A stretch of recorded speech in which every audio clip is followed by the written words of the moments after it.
पार्श्वे शुचिमणिविलसत्सैकते मौक्तिकानाम् मालाक्लिप्तासनस्तस्फटिकमणिनिभैर्मौक्तिकैर्मण्डिताङ्गः शुभ्रैरभ्रैरदभ्रैरुपरि विरचितैर्मुक्तपीयूषवर्षैः आनन्दीन पुनीयादरिनलिन गदा शङ्खपाणिर्मुकुन्दः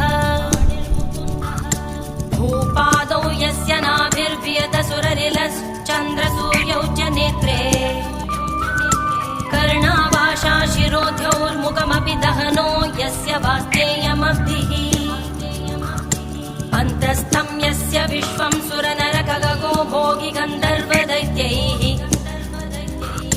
चित्रं रम्यते तं त्रिभुवनवपुषं विष्णुमीशं नमामि।